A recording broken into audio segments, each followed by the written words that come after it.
is advised.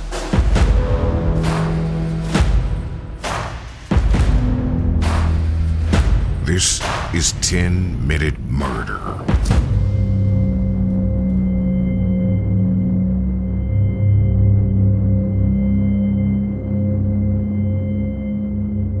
On February 2nd, 2009, a lady was walking her dog in the West Mesa, a large, elevated landmass in Albuquerque, New Mexico.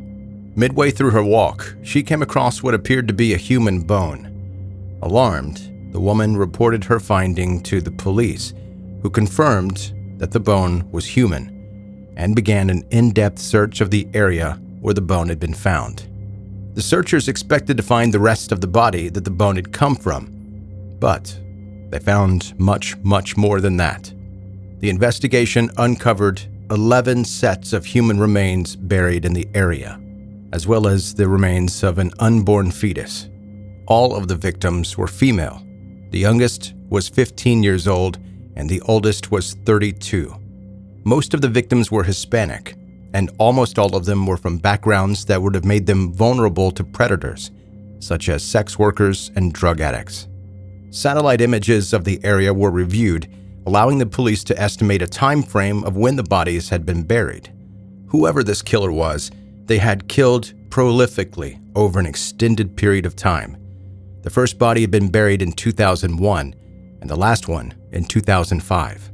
The satellite images also gave investigators insight as to how the bones were eventually exposed to the elements. They had all been buried in the bank of an arroyo, a type of dry watercourse that fills with water during heavy rain. It was an area that was well within the city limits, but that had not been developed at the time the killings began. The series of satellite images showed soil disturbances and tire tracks appearing between 2003 and 2005, indicating that the killer was able to visit the site whenever he needed to dispose of a body without being disturbed. Then in 2006, the burial site was mapped for development of residential properties, and the arroyo was buried. Because the arroyo acted as a reservoir to store and naturally direct heavy rainflow, without it, flooding began to encroach on the nearby houses. And after enough people in the neighborhood complained about the flooding, an artificial retention pond was built in the same area where the remains had been buried. It was only through this series of coincidences that the bones were gradually exposed to the surface.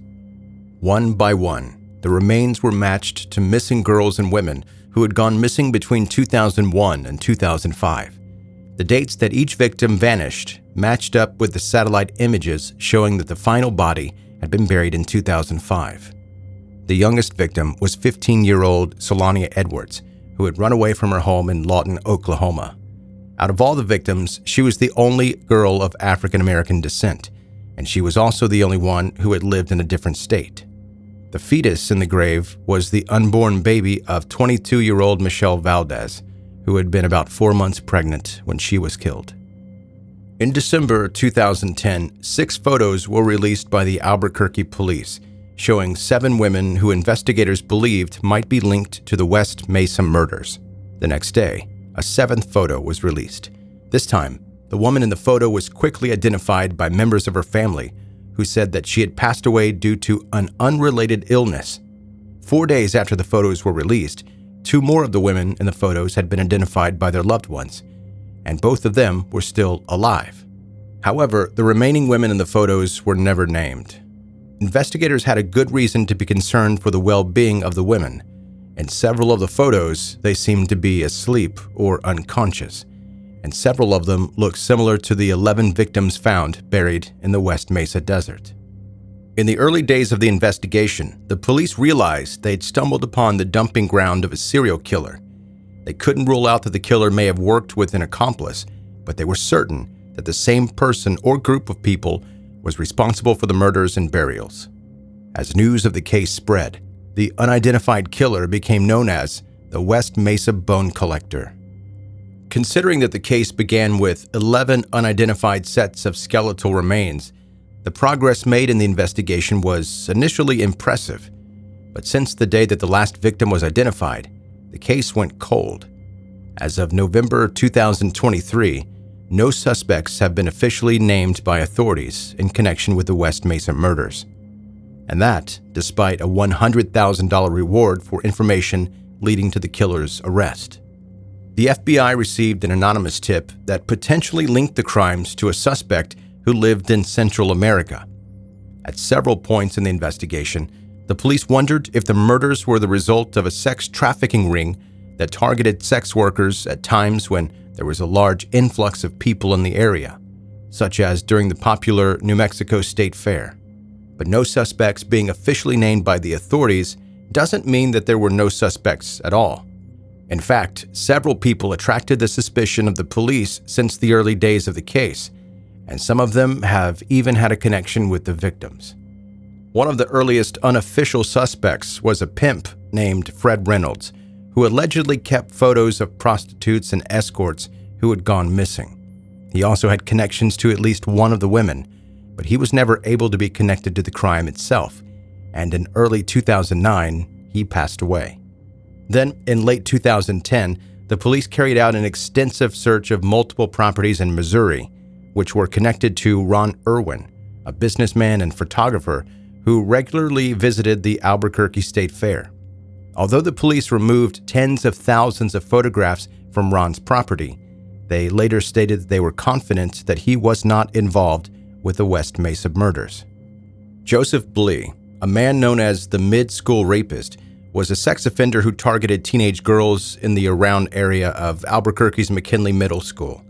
He would break into the girls' houses and sexually assault them before running away. He'd also been convicted of murdering a sex worker who was found dead on the street. After a breakthrough in an unsolved, unrelated case led to Joseph Blee being identified as the perpetrator, the police began to wonder if he could be the West Mesa Bone Collector. Close to where the bodies had been dumped, a tree tag had been recovered by the investigators, and it turned out to come from a plant nursery where Joseph had been a frequent customer. During his time behind bars, Joseph also reportedly told a fellow prisoner that the West Mesa victims were trashy, but that he had used their services anyway. Joseph was never convicted of the West Mesa murders. In June 2015, he received a 36-year sentence for the other crimes he committed. Out of all of these unofficial suspects, there is one man who many people believe to be the strongest link to the case. His name is Lorenzo Montoya. Lorenzo lived close to the West Mesa Bone Collector's dumping site. In fact, the trailer park where he lived was a little under 3 miles away from the graves. Allegedly, he visited the arroyo often enough in 2006 that there were visible trails between his trailer and the burial site, although this has never been confirmed by the police. Lorenzo also had a history of violence.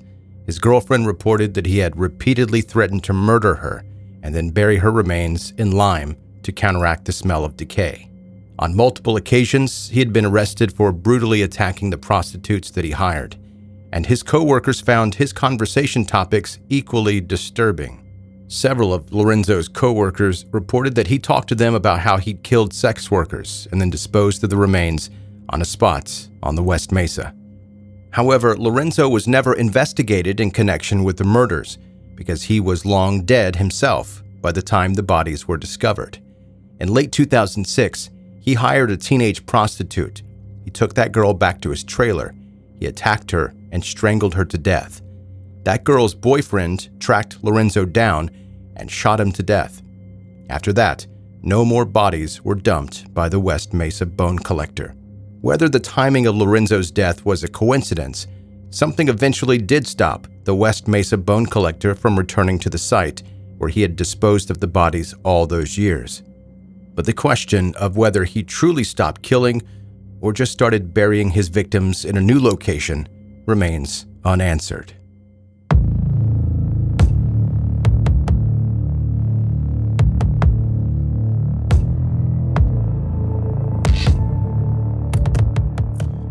That's 10-Minute Murder for today.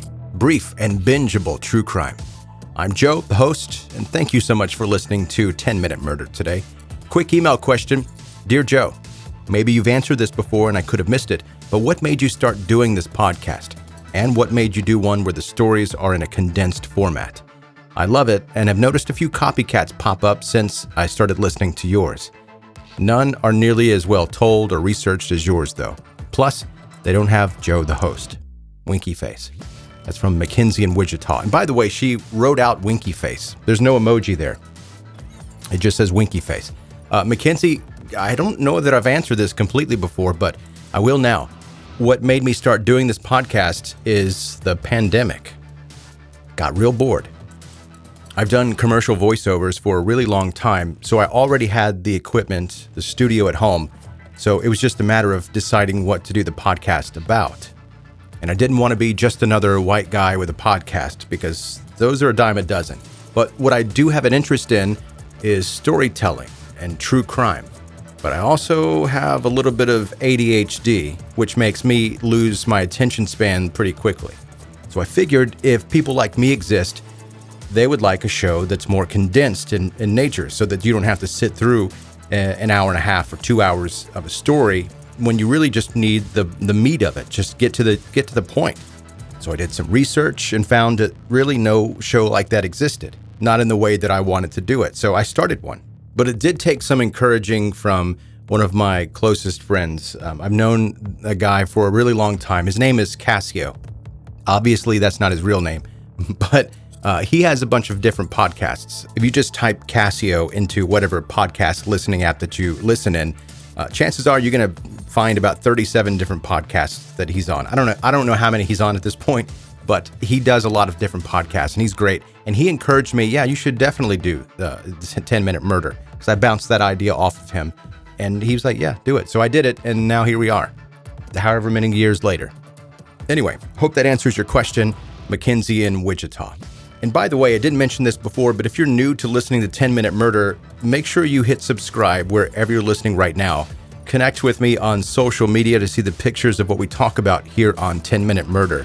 It's not gross stuff. It's not graphic stuff. And lastly, if you like this episode and this podcast, leave a rating and review on Apple, Spotify, any place that's possible, but also let your friends and family know about 10-Minute Murder. Thank you so much for listening.